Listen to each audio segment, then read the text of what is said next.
चलिए। Hi Nitish Kumar, secure service class में आपको स्वागत है। आइए, हम कल पढ़ाए थे आप लोग को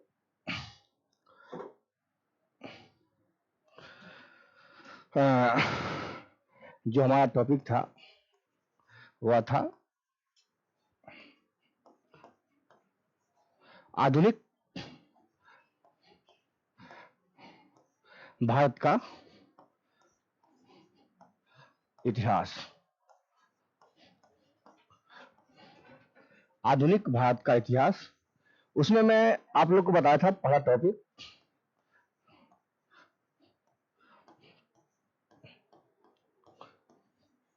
यूरोपीय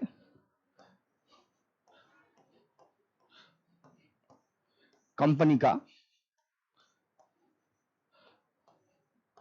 आगमन। ठीक, उसमें हम आप लोग को जो पहला मैंने बताया था कंपनी में, वो मैं बताया था पुर्तगाली के बारे में। अब हम आगे चलेंगे। कुछ पुर्तगाली का एक दो टॉपिक बच गया है, 1 पॉइंट, 2 पॉइंट और 3 पॉइंट कुछ बचा है। तो पहला जो बचा है इसमें, उन्होंने दमन और दीव, गोवा था ही, दमन द्वीप जो था ये भी उसका उपनिवेश था। जो दमन द्वीप था अभी उपनिवेश था, और जो दूसरा था गोवा जो था उनका मुख्यालय था। गोवा क्या था? उनका मुख्यालय था। और जो उनकी कंपनी का जो नाम था,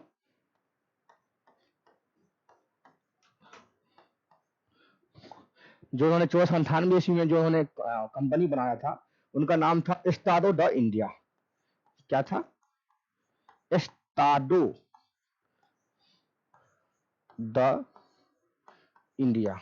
कल हमने आपको इसलिए ये 3 चीजें बताई क्योंकि हम इतना डीपली बता दिए ना।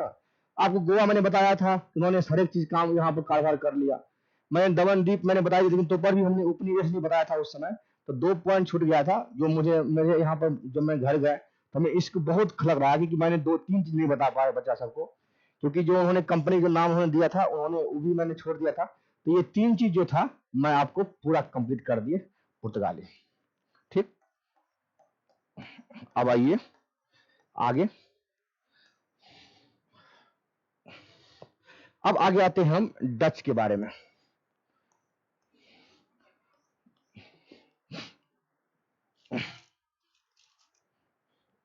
सूरत में डच द्वारा जो है, डच की बात करें तो थोड़ा कम है, कमी है उनका। सूरत में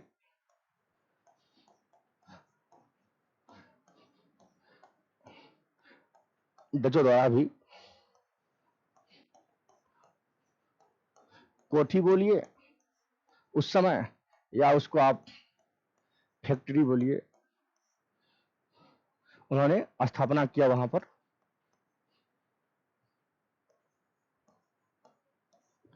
डच ने भी सूरत में अपना पहला फैक्ट्री की क्या किया, स्थापना किया। कितने ईस्वी में? तो उन्होंने 1616 ईस्वी में। डचों ने भी 1616 ईस्वी में सूरत में उन्होंने क्या किया, कोठी का स्थापना किया, 1616 ईस्वी में। आगे डच के बारे में चलते हैं। तो उन्होंने सर्वप्रथम भारत के साथ उन्होंने व्यापार शुरू किया उसी समय।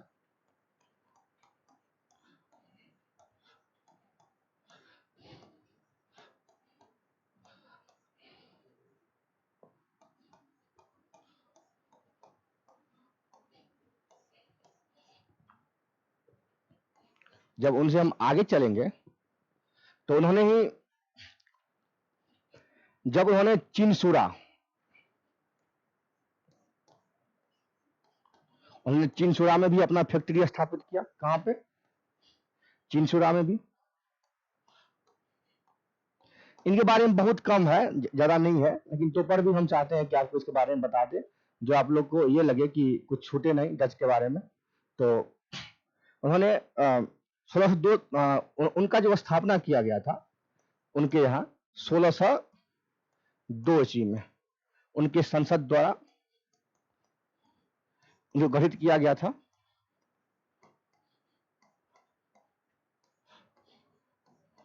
क्या किया गया था? गठित किया गया था डच का। हुआ क्या था कि 1602 ईस्वी में डचों का जो है हॉलैंड द्वारा पारित प्रस्ताव से एक संयुक्त डच ईस्ट इंडिया कंपनी क्या किया गया था? स्थापना किया गया था 1602 ईस्वी में। जब हम इनसे आगे बढ़ते हैं डच के बारे में ही, तो उन्होंने चिनचुरा हुगली दो जगह पर उन्होंने क्या किया था? अपना कोठी बनाया, चिनसुरा और हुगली। उन्होंने दो जगह पर क्या किया? अपना कोठी बनाया। उन्होंने चिनसुरा और हुगली दो जगह पर क्या किया? अपना कोठी बनाया। उन्होंने बिहार के पटना में भी,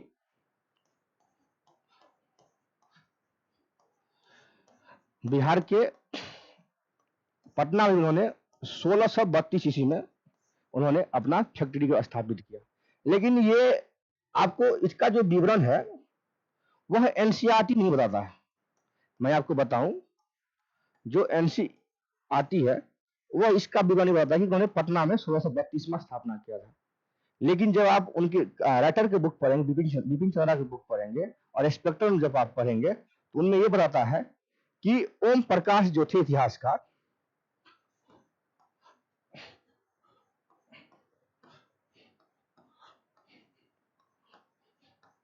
ओम प्रकाश थे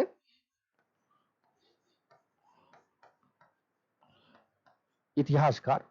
उन्होंने इनके बारे में बताया था कि उन्होंने पटना में 1632 उन्होंने क्या किया था? डचों ने अपना फैक्ट्री स्थापित किया था। लेकिन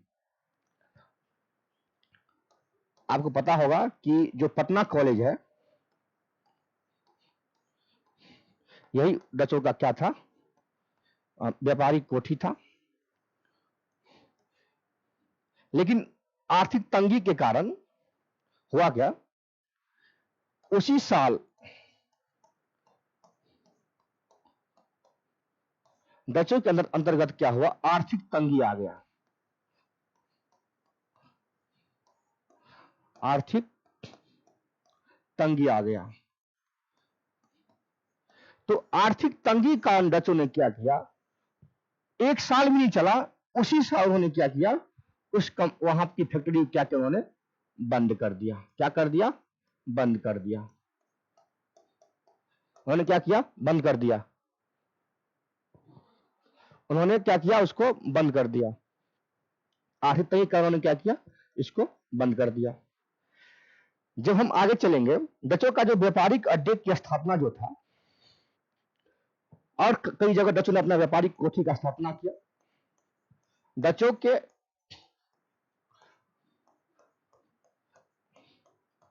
जो व्यापारिक कोठी थी वह कुछ इस प्रकार था। पहला था उनका नागपट्टनम, नागपट्टनम,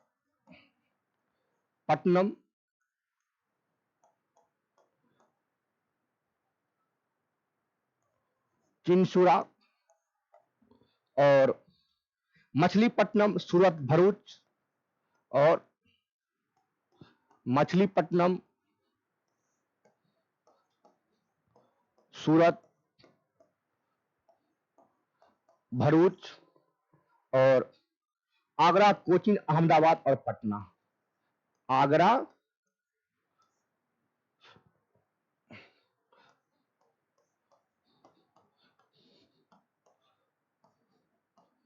कोचीन, सूरत और पटना। उन्होंने इतने जगह पर अपना व्यापारिक कोठी क्या किया था? स्थापना करी। किसने? डचों ने। देखिए, इनके बारे में क्वेश्चन बहुत कम ही आता है, लेकिन हमारी मानना यह है, हमारे और हमारे सर का, कि जो हमारे रितेश जी है उनका भी मानना यह है कि सर आप हर एक चीज बताओ जो बच्चा कुछ छूटे ना, हम हर एक से हट के कुछ करें। उनका भी मानना है। आप देखे होंगे कि उन्होंने भी ज्योग्राफी में जीरो से लेकर लास्ट उन्होंने हर एक टॉपिक उन्होंने बताया है। इसी प्रकार मैं भी आपके साथ डिस्कस कर रहा हूं। तो और अहमदाबाद भी था उनका, अहमदाबाद। ठीक, अब आगे हम चलते हैं कि डच ने अपना मुख्यालय जो है वो कहां बनाया था? सतरास। डच ने अपना मुख्यालय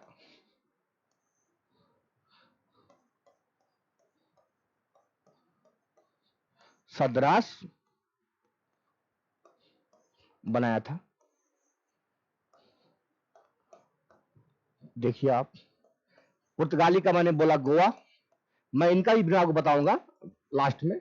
डच ने अपना मुख्यालय कहां बनाया था? सदरास। कहां? सदरास। अब आगे चलते हैं हम। कहा जाता है कि भारत को भारत के साथ व्यापार के लिए सर्वप्रथम जो है डच की कंपनी के बारे में कहा जाता है कि जो डच कंपनी है ना, भारत के साथ व्यापार करने के लिए जो है वहां के व्यक्ति विशेष समूहों ने मिलकर इस कंपनी को बनाया और वो भारत के साथ व्यापार शुरू किया। ये व्यक्तियों का समूह का कंपनी था। क्या का?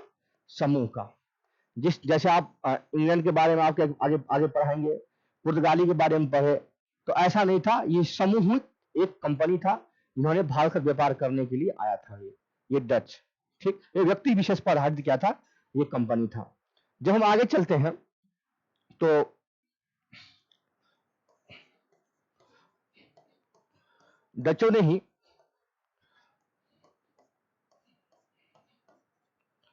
चिनसुरा,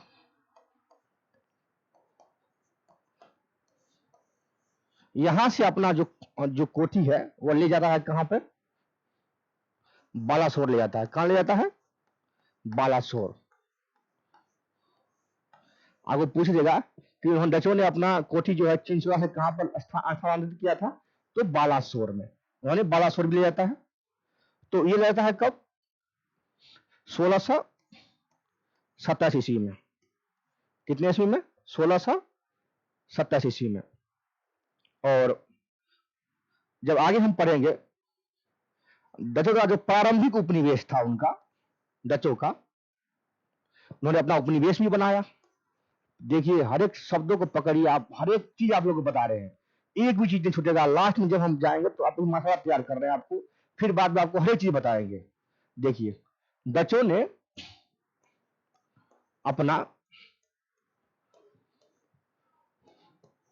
जो प्रारंभिक उपनिवेश बनाया, देखिए क्योंकि इसका जो कुछ पॉइंट है डच के बारे में, मैं आपको डिस्कस इसलिए कर रहा हूं कि कहीं आपसे क्वेश्चन पूछ दे उसके बारे में, तो फिर तो आपको ये टॉपिक का तो है ही, टॉपिक में तो डच है ही, लेकिन आपको क्वेश्चन पूछ दे तो फिर आप बताओगे कि सर हमको बताया नहीं डच के बारे में। तो मैं इसलिए सोचता हूँ कि मैं सब कुछ आपको बता दूं, जो चीजों ने किया, जिस जैसा उनके साथ उन्होंने किया गया उस कंपनी के थ्रू, मैं सब बताऊंगा आपको, ठीक है। तो उन्होंने जो अपना प्रथम जो क्या कहते हैं ये बनाया था, वह बनाया अपना 1665 में। किसको? मुसलीपट्टनम को। 1600, याद रखिएगा कालखंड, 1665 में किसको? मुसलीपट्टनम को। किसको बनाया था? मुसलीपट्टनम को 1665 ईस्वी में। डचों को अंग्रेजों ने हराया बेदारा के युद्ध में, आगे उसको हराता भी। ये डचों को जो है अंग्रेजों ने हराया।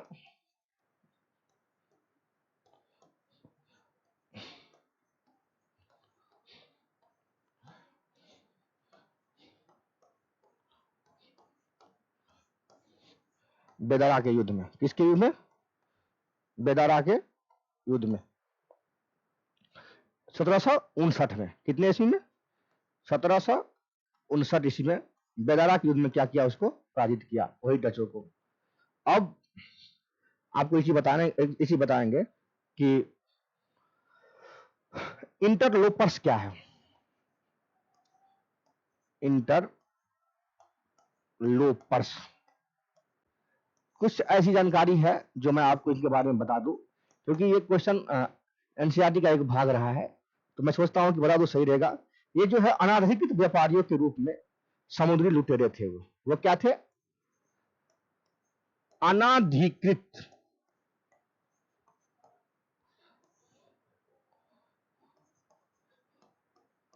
व्यापारियों अनाधिकृत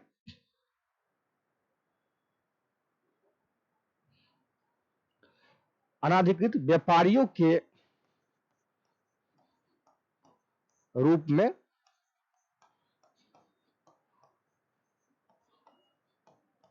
सामुद्रिक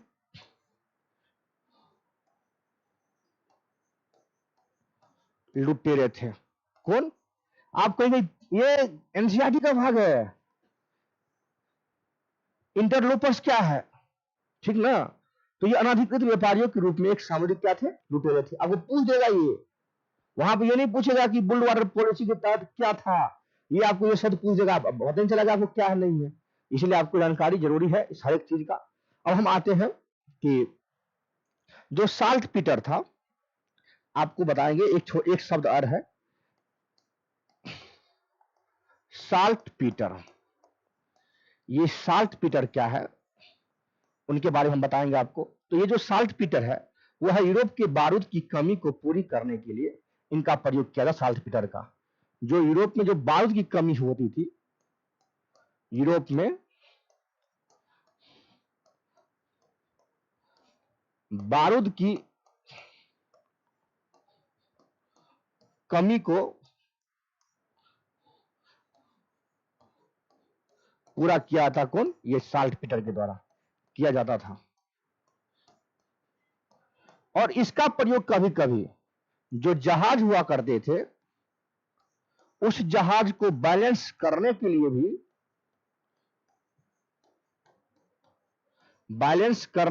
भी,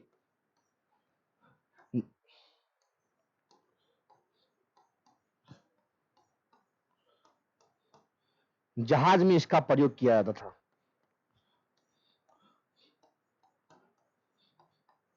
जहाज में इसका प्रयोग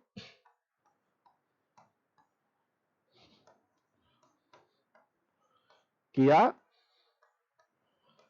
जाता था। आप मेरे शब्दों पर मत जाइए, जो मैं लिख रहा हूं यहाँ पे, मैं जो बोल रहा हूं इनको भी सुनिए, क्योंकि मुझे थोड़ा सा कम अनुभव है लिखने का।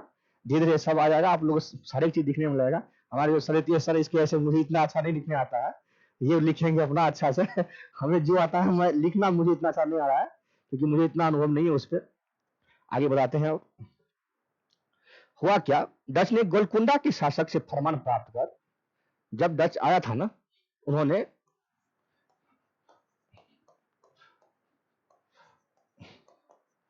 गोलकुंडा के शासक से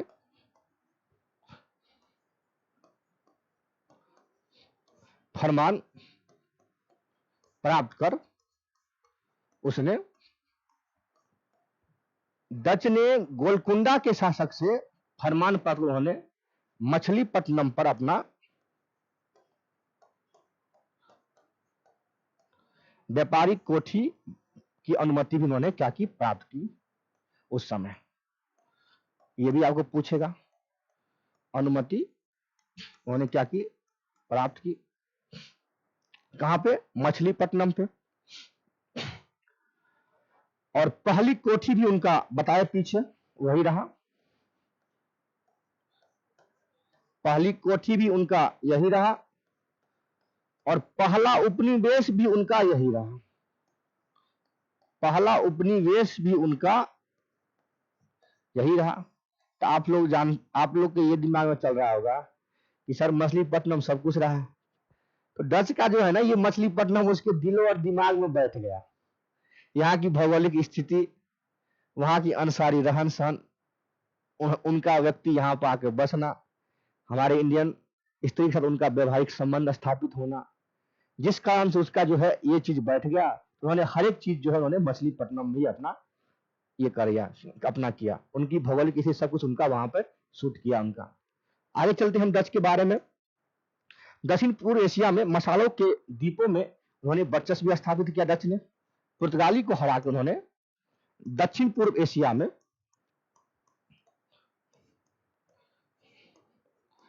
दक्षिण पूर्व एशिया में मसालों के द्वीपों पर अपना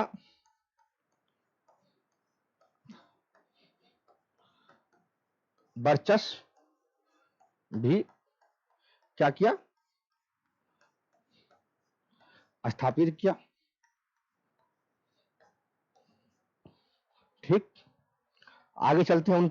अब दो तीन पॉइंट उनका है।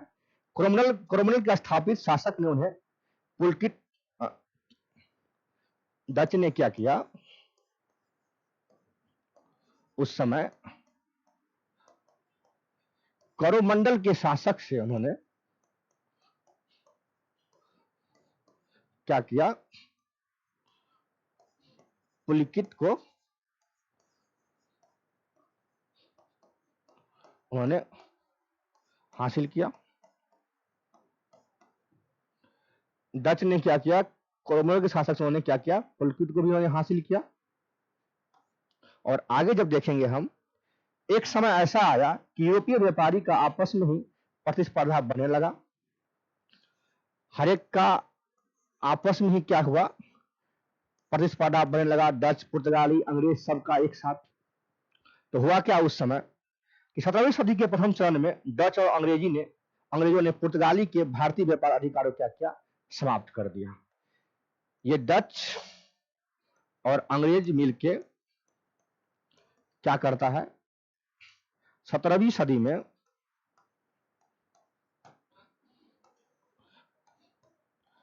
डच, और आगे पढ़ेंगे हम जब अंग्रेज के ब्रिटेन के बारे में, अंग्रेज ने क्या किया,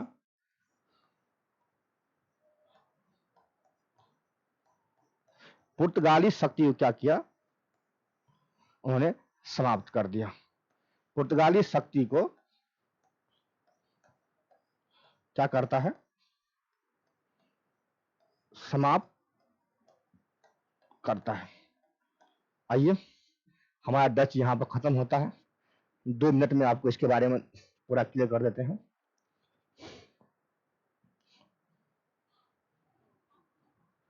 आधुनिक भारत के इतिहास में हमने क्या पढ़ा, यूरोपीय कंपनी का आगमन हम पढ़ा है।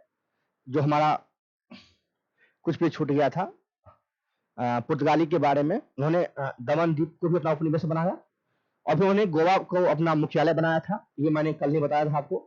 मैंने बार बार बोला कि उन्होंने गोवा को हासिल किया, उन्होंने अपनी पूरी प्रशासनिक व्यवस्था गोवा पर ले गया, लेकिन मैंने मुख्यालय शब्द का प्रयोग नहीं किया। हो सकता है आप लोग को ध्यान में ना हो, इसलिए मैंने यहाँ पर मुख्यालय लिख दिया।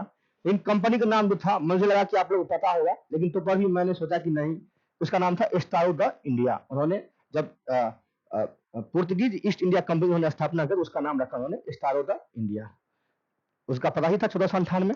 चलिए आगे, 2 मिनट में। डच जो है, उन्होंने सूरत में 1616 में डचों द्वारा भी कोठी फैक्ट्री की स्थापना किया गया। कहाँ पर, सूरत में व्यापार शुरू किया उन्होंने। उसी समय उन्होंने चिंचुरा को भी अपना फैक्ट्री, चिंचुरा में भी उन्होंने अपना फैक्ट्री स्थापित किया। पूछेगा कि डचों ने कितने सूरत में अपना प्रथम फैक्ट्री स्थापित किया, तो 1616 में व्यापार शुरू किया उसी समय उन्होंने। तो चिंचुरा में भी अपना फैक्ट्री क्या किया, उन्होंने स्थापित किया उसी समय। और एक डच का कंपनी था, 1602 ईस्वी में हॉलैंड की संसद द्वारा गठित किया गया एक क्या था, कंपनी था डच। अब आगे हम आते हैं कि डच चिंचुरा, हुगली, उनका वहां भी उनका व्यापारिक कोठी था। बिहार में उन्होंने पटना में 1632 में उन्होंने स्थापित किया। एनसीईआरटी में उनका कोई जिक्र नहीं है, लेकिन ओम प्रकाश जो इतिहासकार थे, उन्होंने इस बात की पुष्टि किया है कि उन्होंने बिहार पटना में 1632 में उन्होंने क्या किया था, स्थापित किया था। जो पटना को आधुनिक काल का है, वहीं पर उनका व्यापारिक कोठी था। लेकिन आधी तंगी के कारण उन्होंने क्या किया, साल भर के अंदर ही उनका व्यापारिक कोठी क्या हुआ, बंद हो गया। आगे आइए, डचों के व्यापारिक कोठी जो थे, जिनका जो निम्नवत रूप है, वह है नागपट्टनम, चिंचुरा, मछलीपट्टनम, सूरत, भरूच, आगरा, कोचीन, सूरत, अहमदाबाद और पटना। आगे आते हम, डचों ने अपना मुख्यालय सदरास बनाया था, और डचों सदरास बनाया था, जैसे पुर्तगाली ने गोवा, उन्होंने सदरास बनाया था। डचों ने ही चिंचुरा, बलासोर को, डचों ने चिंचुरा को जब अपना कोठी बनाया था 1627 ईस्वी में, लेकिन उसको छोड़ के उन्होंने बलासोर को स्थानांतरित किया। तो उसी समय में 1627 ईस्वी में डच, ये पूरा डच एक समूह था भारतीय स्तर पर, उन्होंने जो ये कार्य किया उनके बारे में।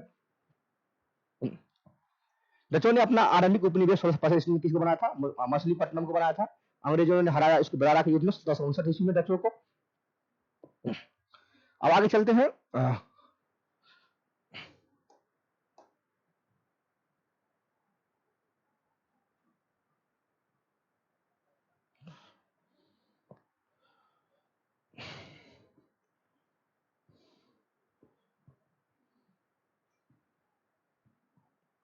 हाँ, डच ने गोलकुंडा के शासक से फौरन प्राप्त कर मछलीपट्टनम पर अनुमति प्राप्त की थी। वह पहली कोठी था उनका वहां का। दक्षिण पूर्व एशिया में मसालों के द्वीपों पर भी उन्होंने अपना वर्चस्व स्थापित किया। किसको? पुर्तगाली को हराकर उन्होंने दक्षिण पूर्व एशिया में क्या किया? उन्होंने मसालों के द्वीपों पर भी अपना क्या किया? वर्चस्व स्थापित किया। और जो साल्ट पीटर था यूरोप में बारूद की कमी को पूरा किया करता था। ये जहाज को बैलेंस करने के लिए इसका उपयोग किया जाता था, इसको साल्ट पीटर को। और जो इंटरपोलर्स है उसका जो इंटरपोलर्स है वह अनाधिकृत व्यापारियों के रूप में समुद्र लुटेरे थे। ये इसका नाम आपको बार बार एनसीईआरटी देखने को मिलेगा कि इंटरपोलर्स क्या है। तो अनाधिकृत व्यापारियों के रूप में समुद्र लुटेरे थे ये।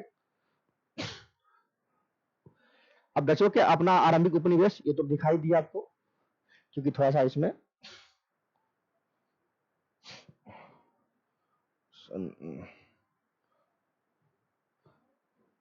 हाँ, डच जो है तो कॉमनवेल्थ के शासक पुलकित, डच ने जो है कॉमनवेल्थ के शासक से उन्होंने पुलकित को हासिल किया था।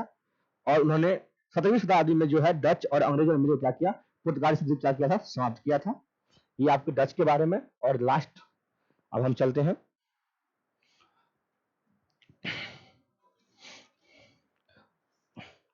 अंग्रेज के बारे में। किसके बारे में? ब्रिटिश।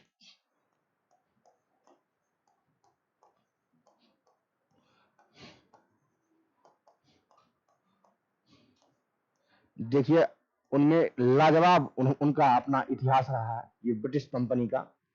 कहा जाता है कि 1599 ईस्वी में कहा जाता है कि 1599 ईस्वी में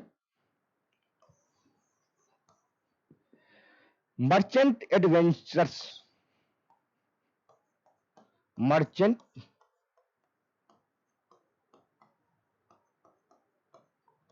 मर्चेंट एडवेंचर नाम से जाने वाले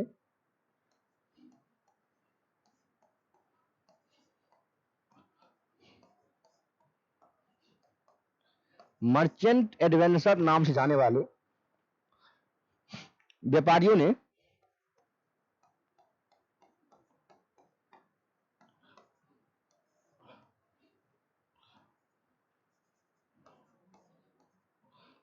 ने पूर्व व्यापार करने के लिए पूर्व व्यापार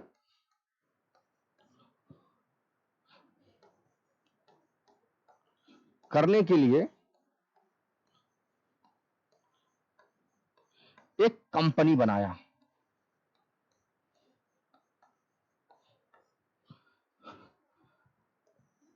1599 ईस्वी में मर्चेंट एडवेंचर्स नाम से जाने वाले व्यापारियों ने पूर्व व्यापार करने के लिए एक कंपनी बनाया। उन्हीं का नाम दिया गया ईस्ट इंडिया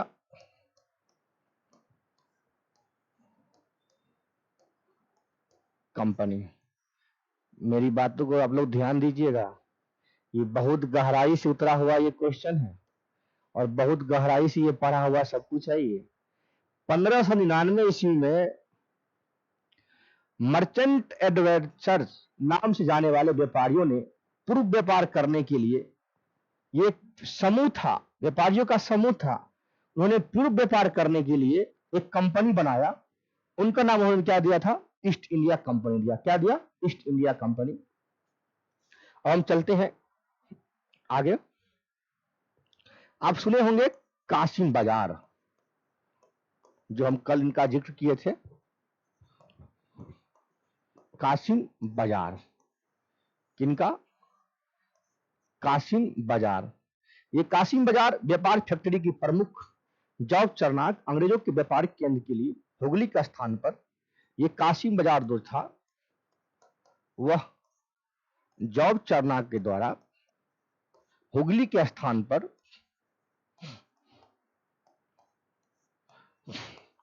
हुगली के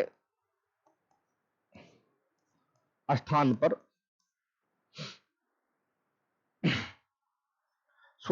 सुतानोती और सुतनौती सुतानौती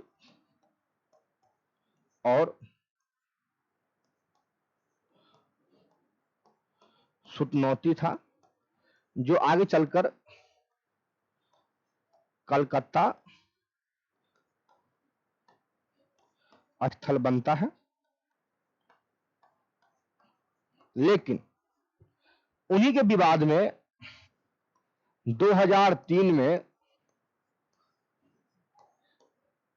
कलकत्ता उच्च न्यायालय ने,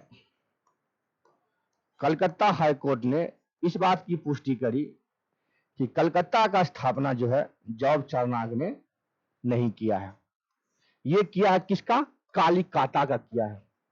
कलकत्ता जो था वह पहले से ही विद्यमान था, इसीलिए उसका स्थापना दिवस जो है वह 1640 को नहीं माना जाएगा। किसने कहा था? कलकत्ता हाईकोर्ट 2003 में ये दलील दी थी कि जॉर्ज चारनाग जो है कलकत्ता का स्थापना नहीं किया था।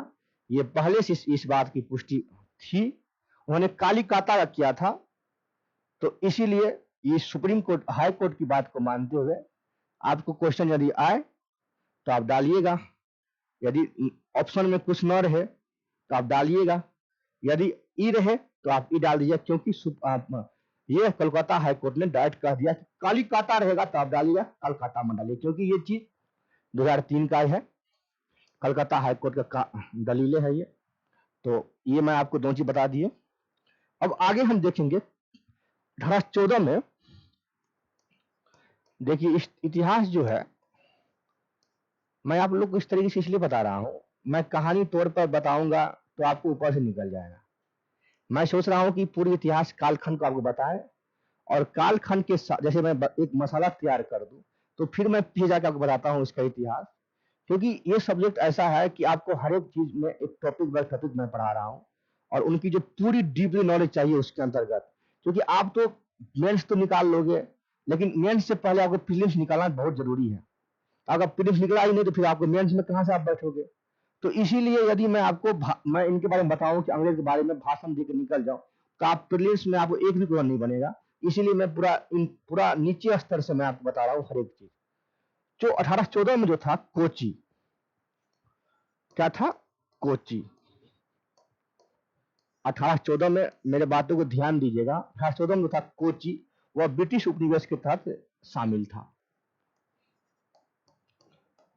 ब्रिटिश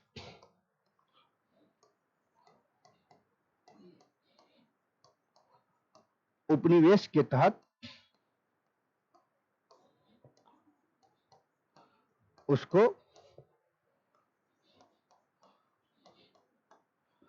शामिल किया गया। आगे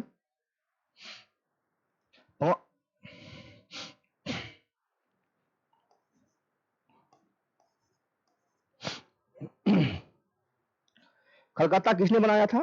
तो जॉर्ज चारनाग मैंने बताया, लेकिन जॉर्ज चारनाग का ये कलकत्ता और कालिकाता मैं इनके बारे में बता दिया, आप ये चीज देख लेना जैसी आपको हो। आगे आते हैं हम 1593 ईस्वी में स्थल मार्ग के द्वारा, 1593 ईस्वी में स्थल मार्ग के द्वारा भारत व्यापार करने आता है, भारत व्यापार करने आता है ईस्ट इंडिया कंपनी से पूर्व, ईस्ट इंडिया कंपनी से पूर्व। कौन? तो लीवेंट कंपनी, वह ब्रिटिश का ही रहता है, लीवेंट कंपनी, आप इनको ध्यान दें। 1593 ईस्वी में स्थल मार्ग के द्वारा भारत व्यापार करने आता है ईस्ट इंडिया कंपनी से पूर्व। कौन? लीवेंट कंपनी। कौन कंपनी? लीवेंट कंपनी। वह व्यापार करने का अधिकार पत्र प्राप्त करता है। ईस्ट इंडिया कंपनी के बारे में अब आगे बताएंगे। उन्होंने 1611 ईस्वी में ईस्ट इंडिया कंपनी के द्वारा पहल शुरू किया जाता है, पहल शुरू किया जाता है। मैं आपको यही बताऊंगा कि जैसे पुर्तगाली का बताया था मैंने 1498, मैंने डच का बताया, डेनिश का बताया, अंग्रेज का, मैं सब ये चीज बताऊंगा, लेकिन उसका एक एक जगह सब दोनों को सबमिट कर दूंगा साथ में, जिससे आप लोग को ये पढ़ने में न हो कि इसको यहाँ पढ़े, इसको यहाँ पढ़े, इसको यहाँ पढ़े, ऐसा न हो। तो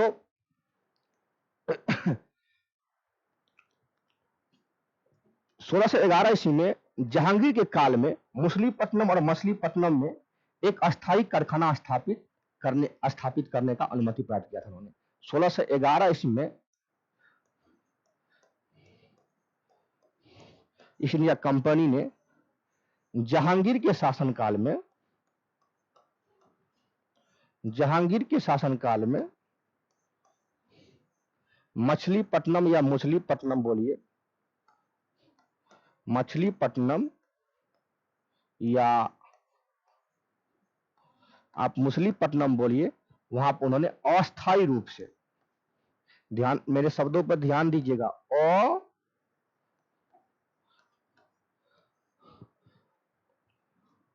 अस्थायी रूप से उन्होंने अनुमति प्राप्त की। किससे? जहांगीर से, अस्थायी रूप से। 1613 ईस्वी में उन्होंने सूरत में उन्होंने अस्थायी कारखाना का अनुमति पा लिया। 1613 ईस्वी में अंग्रेज ने 1613 ईस्वी में अंग्रेजों ने क्या किया? 1613 ईस्वी में उन्होंने सूरत में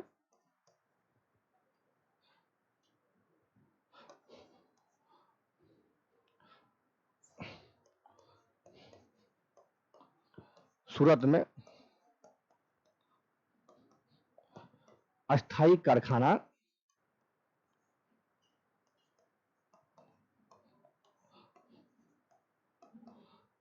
बनाने का उनको अनुमति मिल गया। देखिए, एक कालखंड जो है आप लोग को हमेशा डाउट रहेगा, 1611 और 1613। देखिए, 1611 में उन्होंने अस्थायी रूप से, इधर ध्यान दीजिएगा, सत्थ संजू आ का ई, अस्थायी रूप से उन्होंने व्यापारिक कोठी कहां बनाया? मछलीपट्टनम बोलिए या आप उसको मुसलीपट्टनम बोलिए, ठीक। शब्दों को ध्यान दीजिएगा, कंफ्यूज मत हो जाइएगा। मछलीपट्टनम और मुसलीपट्टनम 1613 ईस्वी में उन्होंने, ये जहांगीर से उन्होंने क्या किया था? अनुमति लिया था। लेकिन 1613 ईस्वी में उन्होंने स्टेबल रूप से, यानी कि अस्थायी रूप से उन्होंने सूरत में प्रथम फैक्ट्री की स्थापना की थी।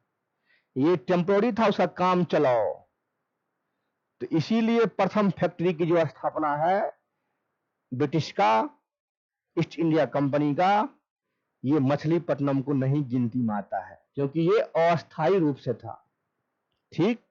लेकिन जो गिनती आता है प्रथम फैक्ट्री की स्थापना ब्रिटिश ईस्ट इंडिया कंपनी ने कहा किया था 1683 में सूरत में, तो ये अस्थायी रूप से था, इसलिए उसका गिनती आता है। समझ गए? ये दोनों में आपको डाउट रहेगा, ये चीज आप याद रखिएगा। आगे चलते हैं।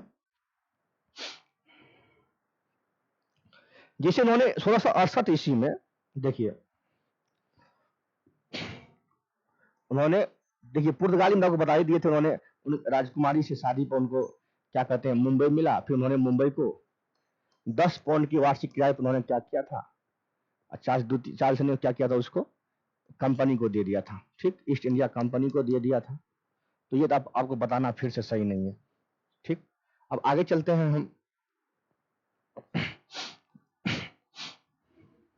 अंग्रेज पांडिचेरी पर जो है 1793 ईस्वी में कब्जा किया था। अंग्रेज जो है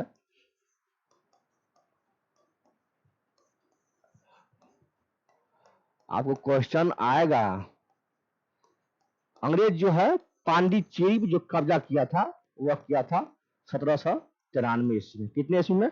1793 ईस्वी। देखिए, आप एक चीज आप लोग समझिए, इसमें बहुत डाउट है। पुर्तगाली पांडिचेरी पर कब्जा करने वाला पहला, कौन? पहला। इसके बाद दूसरा आता है डेनिश, डेनिश करता है।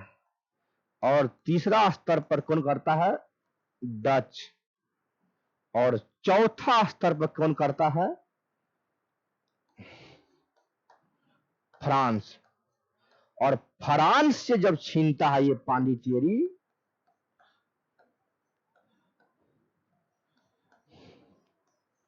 फिर इसको मद्रास के संधि के बाद उसको लौटाना पड़ता है अंग्रेज को। ये कौन? पांडिचेरी। तो ये कालखंड में आप लोग को ये क्वेश्चन एनसीईआरटी में लिखा गया है कि प्रथम कब्जा करने वाला पुर्तगाली, सेकेंड स्तर पर डेनिश, थर्ड पे डच, और फिर फ्रांस करता है, और लास्ट में जो है अंग्रेज भी करता है इस पर क्या? अपना नियंत्रण। सब करता है, ये मत डालिए कोई नहीं करता है, लेकिन इसमें आपको ये पूछ देगा कि पहला स्तर पर कौन, दूसरा पर कौन, किसने नहीं किया, ऐसे हम पूछेगा आपको। तो ये आप इसको ध्यान रखिएगा, ठीक। फिर 1814 में पेरिस की संधि के तहत जो है क्या कहते हैं, 1814 में, क्योंकि दोबारा उस पर कब्जा, बार बार उनका फ्रांस के साथ जो है यूरोपीय स्तर पर जो लड़ा रहता ही है, और इंडिया स्तर पर भी लड़ा होता है, जो आपको कांटक युद्ध पढ़ेंगे आगे जब हम नवाब पढ़ेंगे, उसमें ये चीज हम पढ़ेंगे। अभी तो हम कंपनी के बारे में पढ़े, तो इनका थोड़ा झलक दे दिया आपको, ठीक। तो ये चीज हमको अभी नहीं बताना चाहिए था, लेकिन तो पर भी हम उनका दे दिए कि जिससे आप लोग को ये रहे कि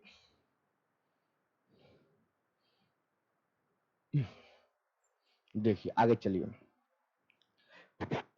ईस्ट इंडिया कंपनी की सफलता का राज था भारत राष्ट्रीय भावना की कमी और कंपनी की सेना का पश्चिमी परिश्रम किया मिला था। देखिए ये भी चीज आपको बताते हैं। जो ईस्ट इंडिया कंपनी थी, उनकी सफलता का राज ये था, सबसे पहले भारतीय स्तर पर जो था,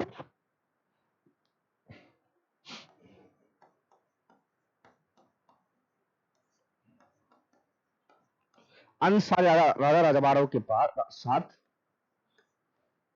अन्य सारे राजा रजवाड़ों थे, वो आपस में ही संघर्ष रहते थे, जिस कारण उसकी जो था अपनी देश के प्रति जो है उनकी भावना की कमी थी। और सेकंड उसका ये था कि ईस्ट इंडिया कंपनी की जो नौसैनिक क्षमता था और उनकी जो सैनिक थे वो इतना प्रबल थे, तो वह अपना नियंत्रण स्थापित करने में क्या हुआ? सफल होता है। कहाँ पे? इंडिया स्तर पे। तो ये हम पढ़ेंगे, जब पलासी पढ़ेंगे, बक्सर पढ़ेंगे, तब हम पढ़ेंगे। ये तो यूरोपीय कंपनी का आगमन है, तो आगमन में तो इतना तो चीज नहीं पढ़ाएंगे। ये कंपनी का आगमन है, आगमन में किस तरीके से क्या हुआ, नहीं, उन्हीं के बारे में बताएंगे। तो ये चलते हैं हम अब आगे। अब क्या हुआ? भारतीय सैनिक की राष्ट्रीयकरण की भावना की कमी थी, वो तो बता ही दिया आपको। व्यापार करने का पहला अधिकार पत्र जो है लिवेट कंपनी को 95 से मिला था। फिर कैप्टन विलियम्स हॉकिंस मुगल दरबार में 1608 ईस्वी में पहुंचा।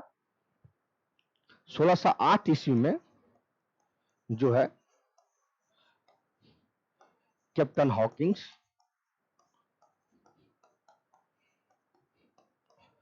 जो था वह मुगल दरबार में पहुंचता है कंपनी खोलने की अनुमति मांगने के लिए। क्या करने के लिए?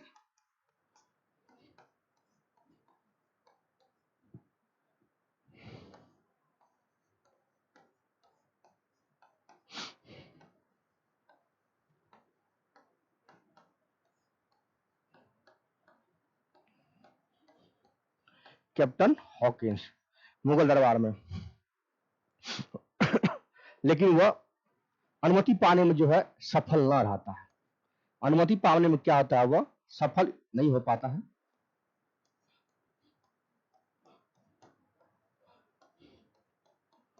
पूछ देगा आपको। पहला कौन था? 1608 ईस्वी में कैप्टन हॉकिंस जो है मुगल दरबार में कंपनी खोलने की अनुमति मांगने के लिए आता है। वह क्या होता है? उसमें सफल नहीं होता है। क्या होता है? सफल नहीं होता है। अब हम आगे चलेंगे। ईस्ट इंडिया कंपनी के प्रारंभिक दौर में जो है वेस्टर्न प्रेसिडेंसी कहाँ थी? तो वह सूरत थी।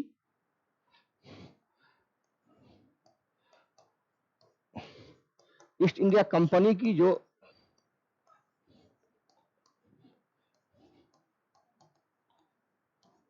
वेस्टर्न प्रेसिडेंसी थी वह कहाँ थी? तो वह थी सूरत में थी। ये छोटी मोटी पॉइंट आपको जरूरी है बताना, ठीक ना, क्योंकि ये कंपनी का आगमन है, एक मसला तैयार कर रहे हैं कैसे क्या नहीं नहीं, तो इसके बाद ही आपको अच्छा लगेगा। तो इनके बाद हम पढ़ेंगे कि आगे उन्हीं में जो है कांटक युद्ध सब होता है। तो ये सब चीज जो है फ्रांस और क्या कहते हैं फ्रांस और क्या कहते हैं ब्रिटेन के बीच होता है। तो इनको भी हम इसमें जोड़ के चलेंगे। अभी अभी समय आने दीजिए, देखिए कितना अच्छा आपको लगेगा, क्योंकि थोड़ी सी कालखंड है, थोड़ा आपको बोरिंग लग सकता है, तो कालखंड में है ही ऐसा, नहीं पढ़ाएंगे तो फिर आप लोग समझेंगे कैसे, फिर बनाएंगे कहाँ से, है कि नहीं, ये है ही। तो थोड़ा सा आपको उटपटांग लगेगा ही, लेकिन मेरा ये है कि मैंने बहुत जोर दिलाया हूँ कि तो आप लोग को हर एक चीज आप लोग के समक्ष रख दे। तो फिर क्या हुआ देखिए, अब आपको बताते हैं हम कांटक युद्ध के बारे में। देखिए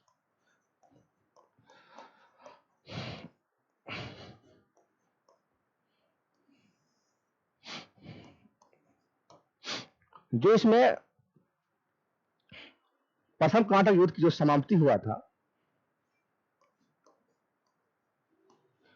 प्रथम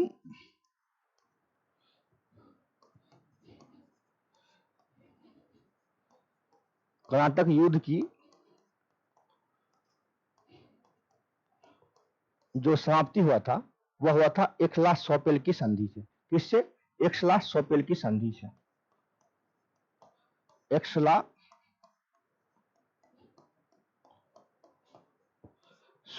की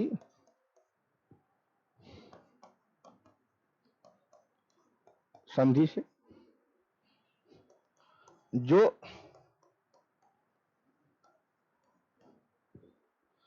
जो सेकंड कर्नाटक युद्ध हुआ था, जो सेकंड कर्नाटक युद्ध हुआ था वह अनिर्णायक युद्ध रहा। क्या रहा? वह अनिर्णायक युद्ध रहा। जो थर्ड था,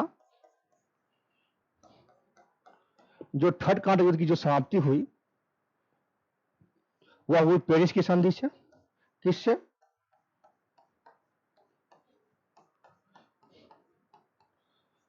पेरिस की संधि से। और जो प्रथम मैसूर युद्ध हुआ वो इसमें क्या हुआ? ब्रिटिश का हार हुआ। चलिए आज थोड़ा लेट आए हम, हमारा टाइम भी खत्म हो रहा है, हमारे पास टाइम की थोड़ी सी कमी है, हम इतना ही आज क्लास खत्म करते हैं। जय हिंद जय भारत। जो पीछे का था वो हम आपको नहीं बता पाए, क्योंकि हम फिर अगले क्लास में आप लोग को लेकर आएंगे वही चीज। जय हिंद जय भारत।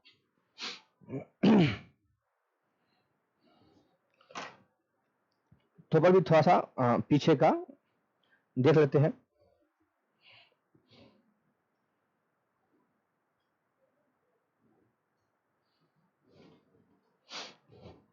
यहीं से अब खत्म करते हैं। जय हिंद जय भारत।